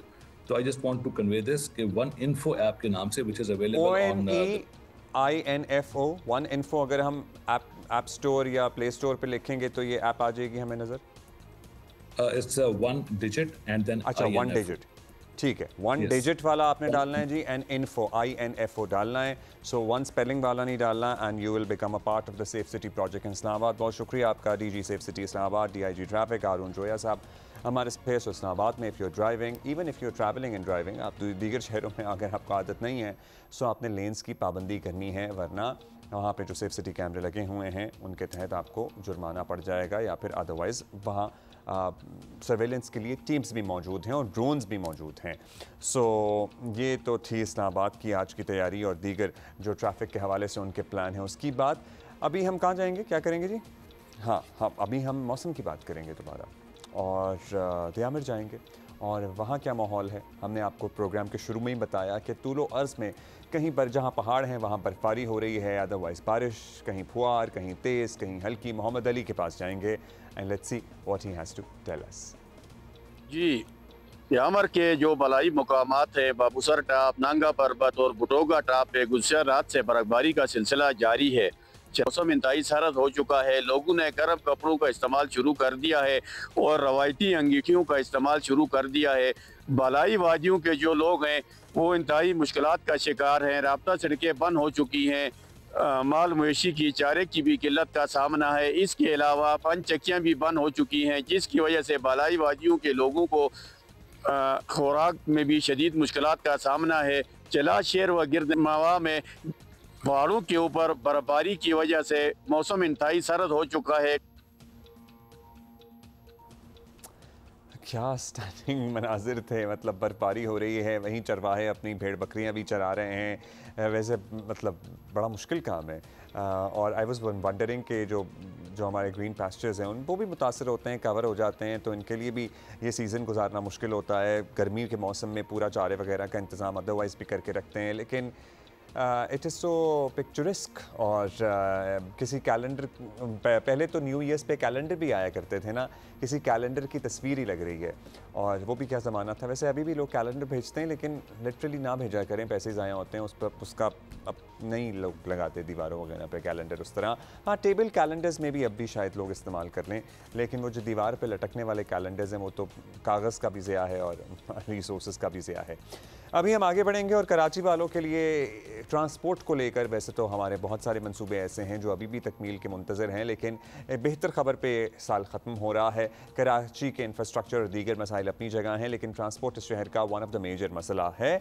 और green line peoples bus service से लोगों को सफ़र की कुछ बेहतर सहूलतें मिली हैं, लेकिन ये बसें ज़ाहिर नाकाफ़ी हैं। और आज मुल्क के सबसे बड़े शहर में सबसे ज़्यादा खटारा बसें भी हमें देखने को मिलती हैं, अजीब अजीब सी। मतलब कोई और दीगर शहरों से आता है ना, तो वो हमारी बसें जो चल रही होती हैं, अदरवाइज़ वो देख के हैरान भी रह जाता है। फिर चंकी रक्शे भी हैं, सब कुछ है। अब ज़ाहिर है क्या करें, शहरी या रहने वाले या बसने वाले वो मजबूर हैं इन्हीं को इस्तेमाल करने पे। लेकिन कल खुशखबरी सिंध हुकूमत ने सुनाई है और आज से शहर फैसल पर डबल डेकर बसें चलेंगी। सिंध हुकूमत इसे कराची वालों के लिए नए साल का तोहफा करार दे रही है। एक और काम ये हुआ है कि ऑरेंज लाइन को ग्रीन लाइन से मिलाने वाले मंसूबे का भी इफ्तिताह कर दिया गया है और इसका फ़ायदा ये होगा कि अब मुसाफिरों को डबल किराया नहीं भरना पड़ेगा। मुसाफिर अब एक ही कार्ड पर ऑरेंज लाइन और ग्रीन लाइन पर सफ़र कर सकेंगे। कराची वालों के लिए सर्टनी खुशखबरियाँ सिंध के वज़ीर ट्रांसपोर्ट शर्जील मेमन ने सुनाई हैं। सुनिए क्या कह रहे हैं, फिर हमारे साथ मौजूद भी होंगे। नए साल की शुरुआत में ही पाकिस्तान पीपल्स पार्टी की हुकूमत सिंध की जानिब से पीपल्स पार्टी की लीडरशिप के अहकामात पर जो है वो पीपल्स बस सर्विस की ही एक नया जो इसका ऑप्शन है, हम जिसमें डबल डेकर बसेस कराची में चलाने जा रहे हैं, वो कल से सर्विस शुरू हो जाएगी। मलीर से शारा फैसल तक जो है ये पूरी डबल डेकर बसेस चलेंगी। हमने चीफ मिनिस्टर साहब से मेरी बातचीत हुई और चीफ मिनिस्टर साहब ने इस पर अग्री भी किया है। हम मज़ीद भी डबल डेकर बसें लेके आ रहे हैं। हमारी कोशिश है कि मज़ीद अब शहर के लिए हम डबल डेकर बसेस लाएं यहाँ पे भी, और जो बाकी सिंध के इलाके हैं, शहरी इलाके हैं या देही इलाके हैं, वहाँ पे डबल डेकर बसें चलाएं। इसी पर ज़रा बात करते हैं। वज़ीर ट्रांसपोर्ट सिंध शर्जील मेमन साहब हमारे साथ मौजूद हैं, सीनियर वज़ीर हैं। बहुत शुक्रिया शर्जील मेमन साहब। शर्जील मेमन साहब, कराची वालों के लिए एक बड़ी खबर है कि यहाँ डबल डेकर बसें चलेंगी। सबसे पहले तो लोगों की इन्फॉर्मेशन के लिए यही बताइए कि इनका रूट क्या है, इनका किराया क्या होगा, क्या इन्फॉर्मेशन है इनसे मुताल्लिक जो आप शेयर कर सकते हैं आवाम के लिए। बिस्मिल्लाहिर्रहमानिर्रहीम जी, शुक्रिया। देखिए जी, आज से हम जो है वो कराची शहर में डबल डेकर बसेस स्टार्ट कर रहे हैं। इनिशियली हमने कुछ सैंपल के तौर पर कुछ बसेस मंगाई हैं और इसके हम रूट्स को भी देख रहे हैं और हम इसकी पूरी वायबिलिटी को भी देख रहे हैं और इंशाल्लाह ताला मेरी बातचीत भी हुई है ऑनरेबल चीफ मिनिस्टर साहब से और हम सेकंड फेज में बहुत बड़ी एक ट्रांच लेके आ रहे हैं डबल डेकर बसेस की। इसका फायदा ये है कि जी जैसे नॉर्मली कोई भी बस जो अब चल रही होती है वो आपको एक स्पेस ले रही होती है और आपके इल्म में है कि कराची और जितने मेट्रोपॉलिटन सिटीज हैं उनमें उसमें ट्रैफिक का बहुत बड़ा एक इशू इम्पोर्टेंट होता है। तो ट्रैफिक के निज़ाम को देखते हुए हमने सोचा कि अगर हम ज़्यादा पैसेंजर्स को ज़्यादा एक ही लिमिटेड जो है एक बस की कैपेसिटी है उसी में हम उसको जब ज़्यादा लोगों को सफ़र करवाएंगे तो वो ज़्यादा बेहतर होगा। मकसद ये है कि अगर हम 2 बसों में 150 आदमियों ने बैठना है और अगर एक बस में 150 आदमियों ने बैठना है तो आपका स्पेस की यूटिलाइजेशन जो है वो हमारी लिए बेहतर है कि हम डबल डेकर करें। तो अब हम ये साथ इशू करने जा रहे हैं कि आज से ये डबल डेकर शारा फैसल पे शुरू होंगी, लेकिन इसके बाद जो है सेकंड फेज में पूरे सिंध में डबल डेकर बसेस लेके आ रहे हैं। उसका किराए की जब बात की, जो पीपल्स बस सर्विस में हम किराया ले रहे हैं 80 रुपये और 100 रुपये, उसका भी वही किराया होगा। ठीक है, ज़ाहिर है आपका आइडिया ये है कि स्पेस कम घिरे और ज़्यादा लोग सफ़र कर सकें, ट्रैवल कर सकें। अभी ये सैम्पल साइज़ के तौर पे आप लेके आए हैं। अच्छा, बड़ी मुनफरद लगती हैं, लोग लिटरली जहाँ देखते हैं वीडियो मोबाइल निकाल के वीडियो बनाना शुरू हो जाते हैं। ये अलग चीज़ तो है, लेकिन कराची जैसे शहर में आपने इस पर स्टडी करा ली, फिजिबिलिटी बनवाई गई थी कि ये प्रैक्टिकल भी रहेंगी, इससे ट्रैफिक की रवानी में कोई खलल तो नहीं आएगा और लोगों को सफरी सहूलियात में कितना फ़ायदा होगा? बिल्कुल जी, मैं आपको यही अर्ज कर रहा था कि आपने अब आपकी ट्रैफिक इंजीनियरिंग जो है उसमें आपने ये इस तरह के प्लान्स करने कि आप कम कैपेसिटी को रोड को इस्तेमाल करते हुए ज्यादा लोगों को किस तरीके से आप जो है वो फायदा देते हैं। दुनिया में ऐसे ममालिक भी जिनमें ट्रिपल डेकर बसेस भी हैं, 3 जो है डेक्स पे बने हुए हैं।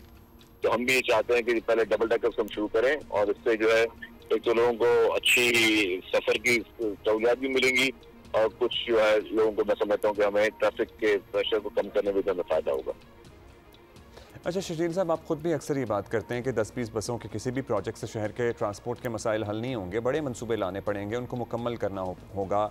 बहुत सारे रेड, ऑरेंज, येलो, मतलब हर रंग का मंसूबा ऐलान हुआ लेकिन अभी तक तकमील नहीं हो पाई है। सो उन प्रोजेक्ट्स की तकमील से मुताल्लिक आप हमें कुछ बता सकते हैं, कब मुकम्मल होंगे? नहीं, अभी हमने कल जो है वो ऑरेंज लाइन और ग्रीन लाइन की ऑगमेंटेशन की है, उनकी इंटीग्रेशन की है।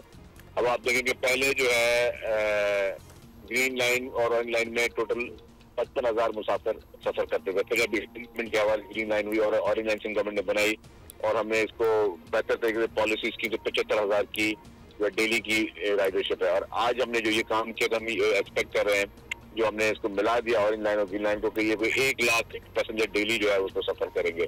तो बाकी जो हमारी रेड लाइन BRT और येलो लाइन BRT पे काम चल रहा है, रेड लाइन में जो बहुत बड़े बड़े इश्यूज और फ्लॉज मतलब प्रोसीजरल थे कि कुछ डॉलर पैरिटी की वजह से और फिर जो है जो रेट्स जो रिवाइज हो गए और वो सब उन चीज़ों की वजह से बहुत ज़्यादा इश्यूज थे। तो उसमें वो कॉन्ट्रैक्टर्स के साथ जो इश्यूज थे सबको रिजॉल्व कर लिया गया है।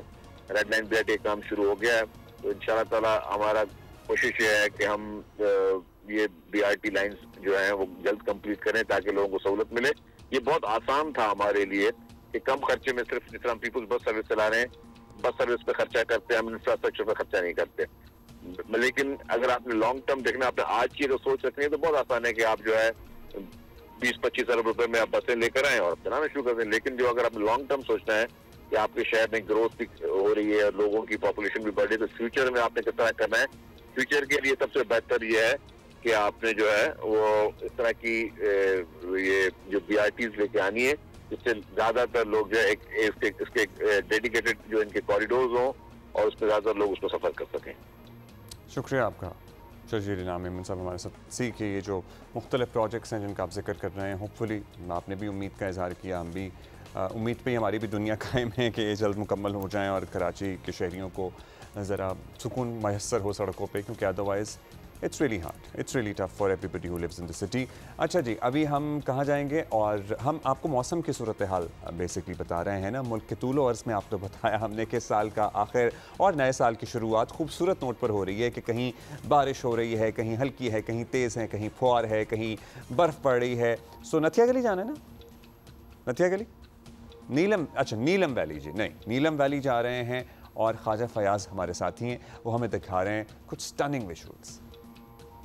जी, वादी नीलम में इस वक्त मतलब अबर आलूद पहाड़ गहरे बादलों की लपेट में ग्रेस सोंठ वैलीज के पहाड़ पर कहीं हल्की बर्फबारी का सिलसिला शुरू हो चुका है। दर्जा रात नुकता इंजमात से नीचे यख बस्ता ठंडी हवाएं चल रही है। बर्फ से ढके पहाड़, वादियां, ग्रेस सोंठ वैली के इलाके खूबसूरत मंजर पेश कर रहे हैं। मरकजी शाहरा समेत तमाम सियाती मकामात की राब्ता सड़कें ट्रैफिक की आमद रफ्त के लिए बाले। सियाती मकामात जगरां वैली, अपर नीलम, शारदा, अड़ंकेल, तौबट सरदारी में स्याहों की आमद का सिलसिला भी जारी है। दूसरी तरफ दर्जा रात गिरने से दरियाओं, नदी नालों में पानी का बहाव इंतहाई कम हो गया है, जिसकी वजह से पावर हाउसेज में बिजली की पैदावार कम होने से लोड शेडिंग के दौरानिये में इजाफा हो गया। महकमा मौसमियात के मुताबिक बारिश और बर्फबारी का ये सिलसिला मजीद आज से शिद्दत अख्तियार कर जाएगा। बारिश और बर्फबारी का स्पेल 2 जनवरी शाम तक जारी रहने का इम्कान है, जबकि स्टेट डिजास्टर मैनेजमेंट अथॉरिटी की तरफ से जारी किए गए हदायत के मुताबिक जिला इंतजामिया ने तमाम रिस्क्यू अदारों को अलर्ट पर रखा हुआ है। जी ज़बरदस्त जी, मतलब यहाँ अब्र आलूद है जुज़वी तौर पर, आपने सूरत हाल देख ली। अच्छा, इससे पहले हम कराची में चलने वाली डबल डेकर बस सर्विस की बात कर रहे थे, उसका बाज़ाब्ता इफ्तिताह भी कर दिया गया है। थोड़ा सा हम आपको रूट के बारे में बता दें। मॉडल कॉलोनी यानी मलीर से लेकर ज़ैनब मार्केट यहाँ सदर तक चलेगी और डबल डेकर बस सर्विस का रूट 22 किलोमीटर पर मुहित होगा। डबल डेकर बस सर्विस का किराया है 80 से 120 रुपये, वेरी अफोर्डेबल और लंबा रूट है ये। मॉडल कॉलोनी मलीर से लेकर ज़ैनब मार्केट पे आपको उतारेगी। फ़िलहाल इसे आजमाइशी तौर पर शारा फैसल पर ही चलाया जा रहा है। सो आई एम श्योर बच्चों को बड़ा शौक़ होता है ये डबल डेकर बस सर्विस में बैठने का। यहाँ पे है एक जगह कराची में जहाँ पे साइट सीइंग के लिए डबल डेकर बस सर्विस चलती है। लाहौर में भी एक ओल्ड सिटी टूर होता है, पूरा शहर का टूर होता है डबल, वो टूरिज़म पर्पसेस के लिए हैं, लेकिन ये सोलली ट्रांसपोर्ट पर्पस के लिए है जो कराची में चलेगी। सो होपफुली फ़ायदा हो आवाम को इसका। अभी हम आगे बढ़ते हैं और बहुत इंपॉर्टेंट ये सेगमेंट है, आप ज़रा गौर से सुनिएगा। बिल्कुल दुरुस्त कहा जाता है दुनिया में कि they are no free lunches. किसी भी मुफ्त पेशकश से पहले होशियार रहा करें, सवाल पूछा करें, सवाल किया करें, शक किया करें कि इसके पीछे क्या हो सकता है, क्या ऐसा कुछ छुपा है जिससे आपको नुकसान ना हो। बिल्कुल ऐसा हो सकता है। फैसलाबाद में हुआ यह है कि मुफ्त उम्रे के चक्कर में फंसे हैं लोग और 5 अफराद सऊदी अरब में मनशियात स्मगलिंग के इल्ज़ाम में 25-25 साल की सज़ा भुगत रहे हैं। इनमें एक इमाम मस्जिद समेत 3 ख़वातीन भी शामिल हैं। इन अफराद के सामान से सऊदी अरब में मनशियात बरामद हुई थीं।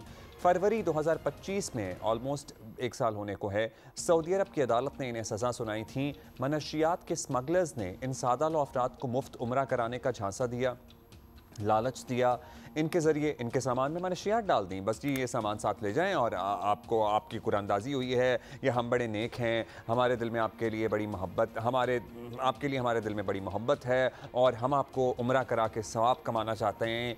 ये सारी कहानी थी। FIA ने फैसलाबाद में मनशियात स्मगलिंग में मुलव्विस गैंग्स के खिलाफ क्रैकडाउन शुरू कर दिया है जो सादा लोगों को मुफ्त उम्रे और दीगर तरीकों से फंसाते हैं। 2 मुलजिमान गिरफ्तार किए जा चुके हैं जबकि मुकदमे में नामजद तीसरा मुलजिम है गुलखान। इसकी तलाश के लिए छापे मारे जा रहे हैं।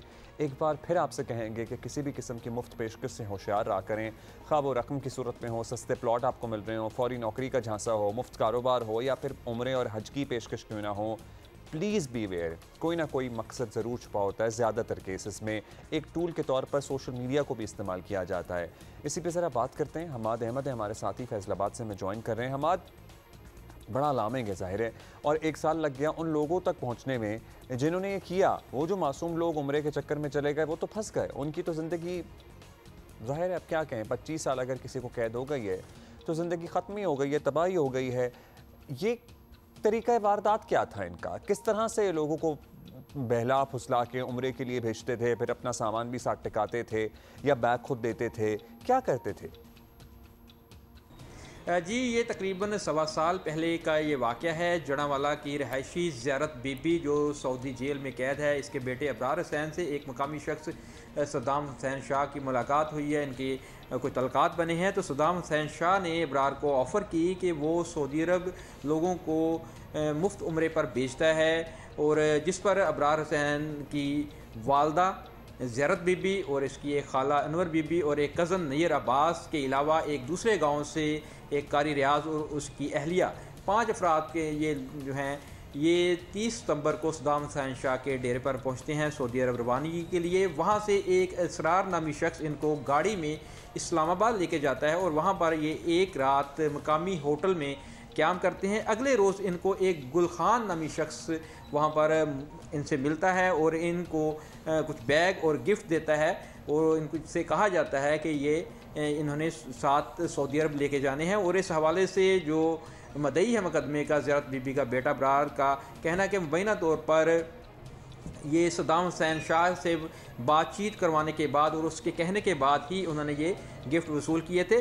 जब ये 5 अफराद सऊदी अरब पहुँचते हैं तो वहाँ पर एयरपोर्ट पर चेकिंग के दौरान इन बैग के खुफिया खानों से इनसे जो गिफ्ट थे उनसे मंशियात बरामद हुई, जिस पर इन 5 अफराद को हिरासत में ले लिया गया। और इस तरह जो मुफ्त उम्रे के शौक़ में जो सऊदी अरब पहुँचे थे कि अल्लाह के घर पहुँचना है, तो एक इनका इम्तहान शुरू हो गया और ये 5 अफराद को फरवरी 2025 में 25 साल कैद की सज़ा सुना दी गई। और वहाँ पर पहुँचने के बाद से अब तक ये सऊदी जेल में कैद हैं और इनकी जो यहाँ पर फैमिली है वो भी इनकी वापसी के लिए उम्मीदें लगाए हुए भागदौड़ कर रही है और परेशान है।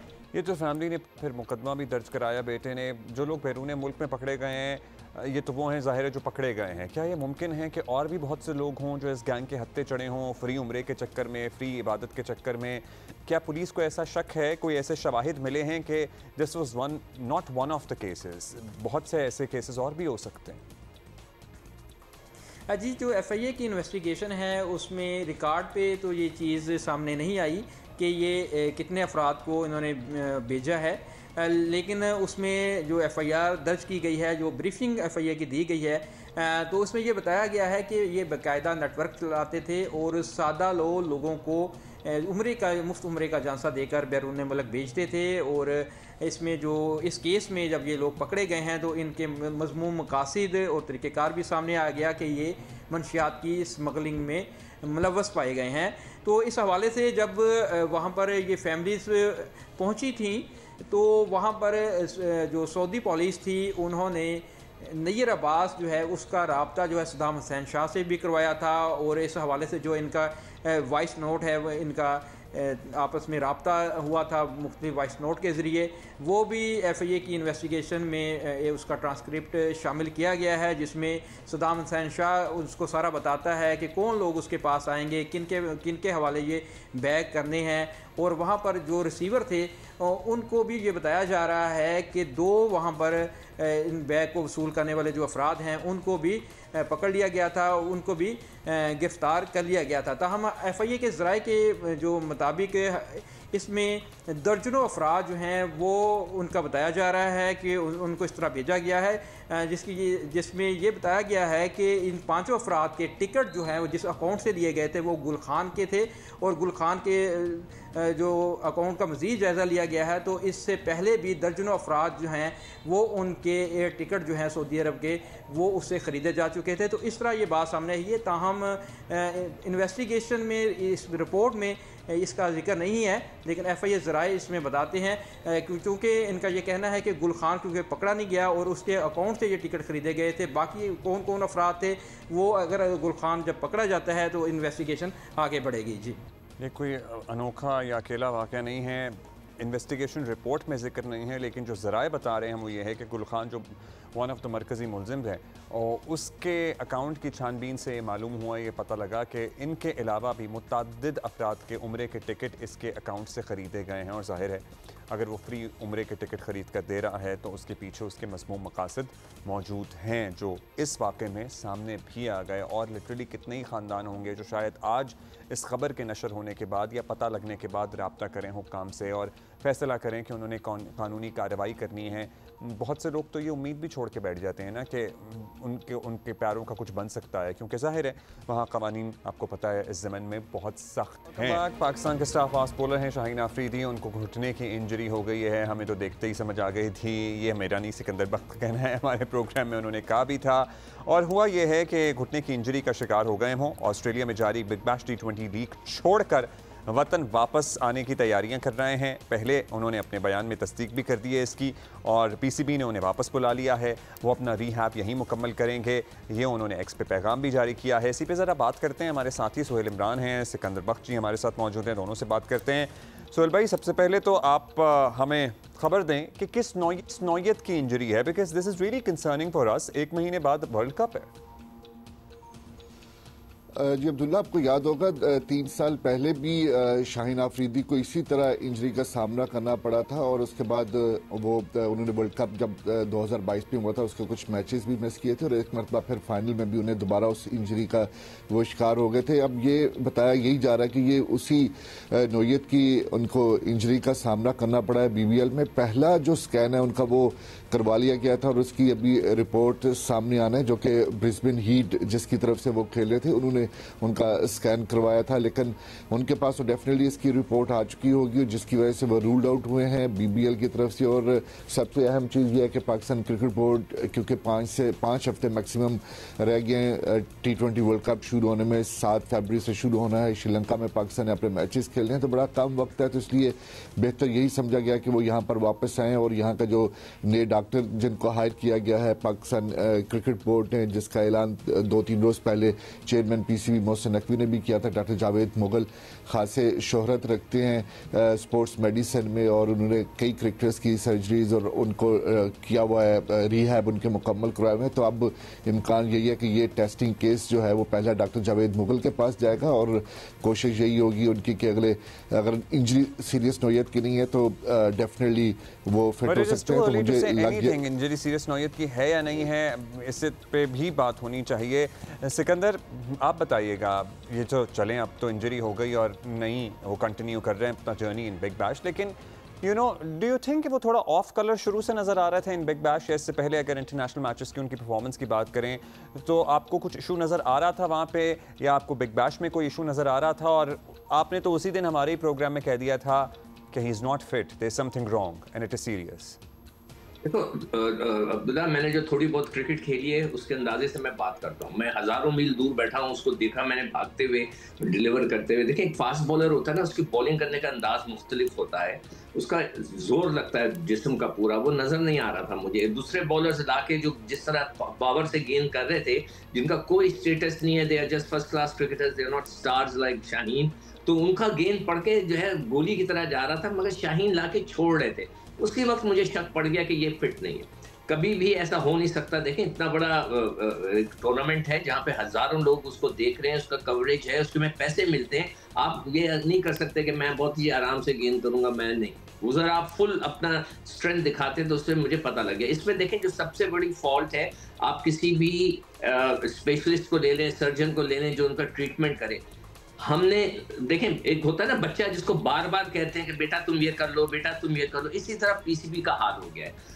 कह के थक गए कि इनके फिटनेस टेस्ट होने चाहिए। क्या इनका फिटनेस टेस्ट हुआ है? सोहेल इमरान बैठा हुआ है, पूछे उनसे कितने साल हो गए कि इनका किसी लड़के का फिटनेस टेस्ट हुआ है? जो लड़का पाकिस्तान टीम से सेलेक्ट होता है, मैं कहता हूं कि जो डोमेस्टिक क्रिकेट भी खेल रहा है, जिसको पीसीबी पैसे दे रहा है, पीसीबी डोमेस्टिक में जो लड़के खेलते हैं, इसलिए कि इदारे बंद हो गए हैं, पैसों की कमी होगी, तो पीसीबी पे करता है।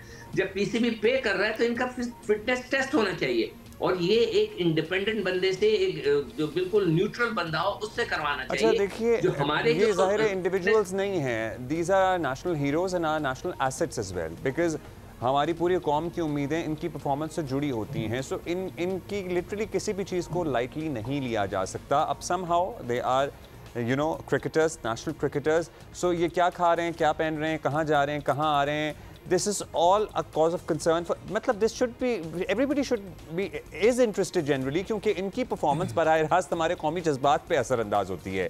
अब ये बताइएगा, हम फिटनेस की बात कर रहे हैं, लेकिन हम वर्कलोड मैनेजमेंट की इससे पहले भी कई मरतबा बात करते हैं कि भाई कहाँ हमें रोकना है, कहाँ हमें जाना है, कहाँ हमें नहीं खेलना, कहाँ हमें खेलना है, बिकॉज हमारे लिए, पाकिस्तान के लिए वर्ल्ड कप से खेलने से ज़्यादा इंपॉर्टेंट तो कुछ नहीं हो सकता। देखो, अभी ऑस्ट्रेलियन क्रिकेटर्स थे, उन्होंने जो है मना कर दिया आईपीएल जाने से। उन्होंने कहा वर्कलोड, जो आप वर्कलोड की बात करें, मेरे पास शाहीन का इंटरव्यू है, हमारी प्रोग्राम में वो आया था, मैंने उससे पूछा कि यार तुम रेस्ट क्यों नहीं करते वर्कलोड का? तो कहने का नहीं, मैं जितनी बॉलिंग करूंगा मैं उतना अच्छा होता जाऊंगा। ठीक है, वो अच्छी बात है, जितनी आप बॉलिंग करते हैं बेहतर होते हैं, मगर जब आपने अभी जिक्र किया ना पाकिस्तानी हीरोज हैं, ये हम इनके ऊपर डिपेंड करते हैं, हमारी निगाहें इन पे होती हैं, तो they have to look after themselves. और क्रिकेट बोर्ड को बड़ी गहरी नजर रखनी चाहिए। देखें, अगर मैं टीवी पे बैठा इतने दूर से आपको बता रहा हूँ कि जी इसका रनअप सही नहीं जा रहा, ये मार गेंद हाथ ला के सही नहीं मार रहा, तो जो वहाँ पे जो कोचेस बैठे हुए हैं, जो उनके जो वो हाई परफॉर्मेंस सेंटर है, उधर इतने बड़े बड़े एक्सपर्ट्स बैठे, उनको नहीं पता चल रहा था कि ये सही गेंद नहीं कर रहा। उसी वक्त उसको मैसेज होना चाहिए था, बल्कि जाने से पहले इन सबका टेस्ट होना चाहिए।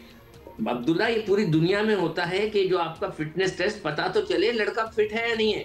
मैंने खुद एक टूर ऐसा किया हुआ है जिसमें मैं कोई 5 साल बाद मुझे कॉल हुई कि आ जाएं आप खेलने के लिए पाकिस्तान के लिए, SOS।